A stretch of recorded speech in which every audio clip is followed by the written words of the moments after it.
nomor 11 tahun 2019. Isi dari Permendes ini adalah pertama, bahwa dana desa bisa digunakan untuk bantuan langsung tunai dana desa, atau BLT dana desa, atau bansos tunai dana desa. Istilahnya macam-macam, yang penting intinya ya gunakan untuk bantuan langsung tunai dana desa. Berapa besaran yang digunakan, bagaimana mekanisme penyaluran, bagaimana mekanisme pendataan, dan lain-lain, ini perlu saya jelaskan. Pertama terkait dengan mekanisme pendataan. Siapa yang berhak menerima bantuan langsung tunai dana desa ini? Yang pertama adalah kelompok miskin, pasti. Yang kedua, yang belum terdaftar. Jadi selama ini pendataannya misalnya ya terjadi error dan sebagainya, belum terdaftar. Yang ketiga, kehilangan mata pencaharian. Kelompok miskin yang miskinnya mendadak karena situasi COVID, kemudian kehilangan mata pencaharian.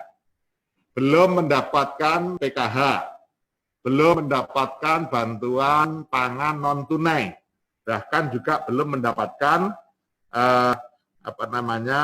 kartu prakerja. Jadi semangat dari penggunaan dana desa untuk bantuan langsung tunai ini adalah jangan sampai, semangat yang disampaikan oleh Bapak Presiden adalah jangan sampai ada warga masyarakat yang terdampak COVID-19 secara ekonomi tidak tersentuh oleh kebijakan pemerintah, baik pemerintah pusat maupun pemerintah daerah. Itulah makanya penyisiran terhadap siapa yang berhak menerima ini harus dilakukan di tingkat desa, bahkan fokus pendataannya di tingkat RT RW. Siapa yang bertugas untuk melakukan pendataan? Ya tentu relawan desa lawan COVID-19. Bagaimana verifikasi dan validasinya?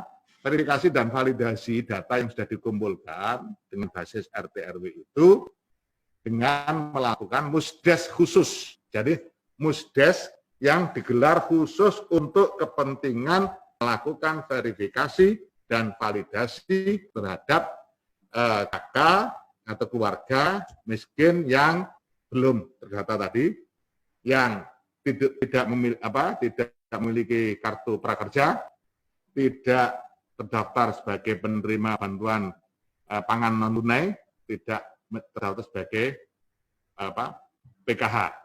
Nah, mereka divalidasi, setelah dibahas di musdes, diputuskan sebagai calon yang definitif, kemudian disahkan oleh kepala desa, legalisasinya, dan disampaikan kepada pemerintah daerah, kabupaten kota untuk ditetapkan. Nah, supaya ada durasi waktu yang cukup dan tidak terlalu lama, tapi juga tidak terlalu mepet, maka kita kasih aturan 5 hari. Hari kerja, pemerintah kabupaten kota sudah harus memutuskan untuk penetapan pengesahan terhadap daftar calon penerima atau daftar penerima keluarga penerima manfaat dana desa, BLT dana desa. Nah, bagaimana sistem pencairannya? Pencairannya langsung, karena ini dana desa, langsung oleh kepala desa ke penerima yang berhak setelah disahkan tadi, diusahakan cashless. Semaksimal mungkin non tunai untuk menghindari fitnah macam-macam.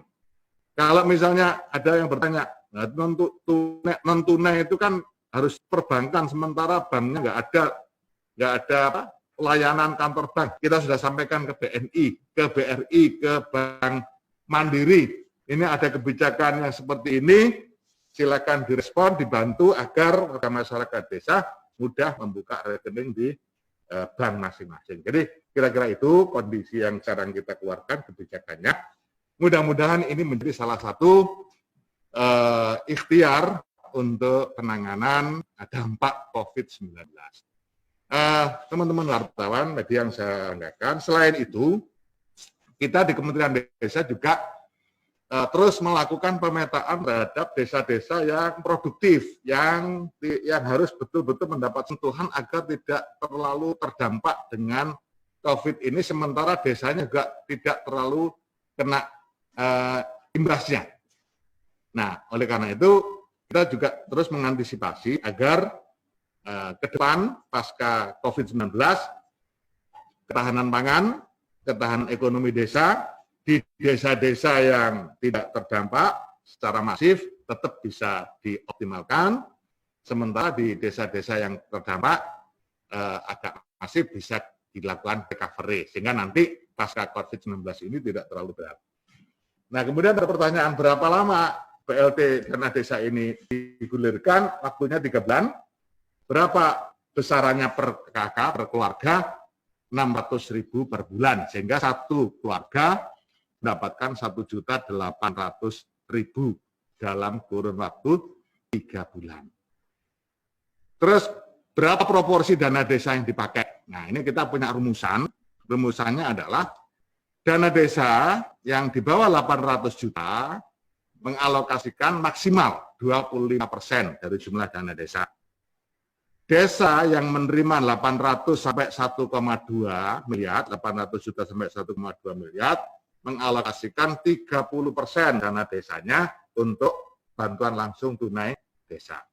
Sedangkan desa yang menerima dana desa 1,2 ke atas mengalokasikan 35% dari dana desanya untuk BLT dana desa. Itulah kira-kira teman-teman media yang saya tanyakan, kebijakan terbaru hasil arahan Bapak Presiden agar seluruh masyarakat terdampak COVID-19 betul-betul mendapatkan fasilitas dan perhatian dari pemerintah. Nah, satu hal perlu saya informasikan, dari simulasi yang kita bikin, dana desa yang akan terpakai dari 72 triliun itu sebesar 22.477.762.000. Mengcover 12.487.646 KK keluarga miskin di Indonesia. Dulu Bapak Presiden pernah menggulirkan ini dengan alokasi 20 triliun untuk 10 juta, tetapi setelah kita sampaikan simulasi ini, kita diskusikan dengan Bu Menteri Keuangan, nampaknya ini yang dipilih karena lebih banyak yang tercover, bukan hanya 10 juta, tapi 12 juta, nilainya bukan 21 triliun, tapi 22 triliun, 477 juta. Itulah kira-kira yang bisa saya sampaikan. Terima kasih. Assalamualaikum warahmatullahi wabarakatuh. Waalaikumsalam warahmatullahi wabarakatuh. Berkenan tanya jawab sebentar. Bapak Ibu sekalian, jika ada yang mau ditanyakan kepada Gus Menteri, silakan.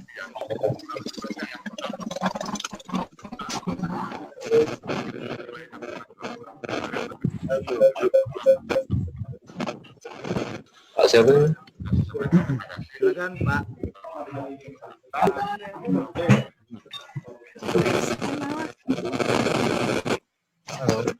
Halo. Ya, ya. Jika ada yang mau ditanyakan kepada Gus Menteri, silakan. Ramai banget dong. Halo. Silakan Bu. Selamat sore Pak, saya Nisa dari Indonesia Insight ID menanya. Apa suaranya? Halo Pak, Semua kedengaran di suaranya? unmute.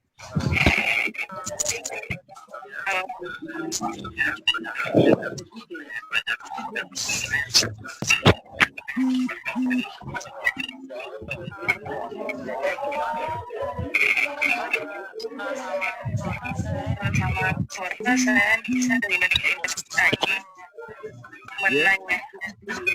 Suaranya?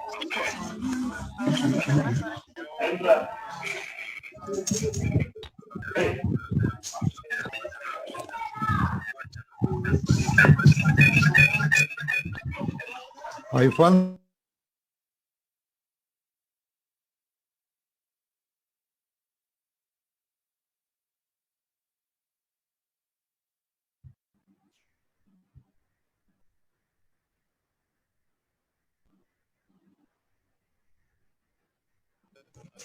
Halo Pak.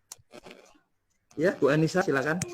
Oh ya, saya Nisa Fadila dari Indonesia Insight ID mau menanyakan apakah ini ada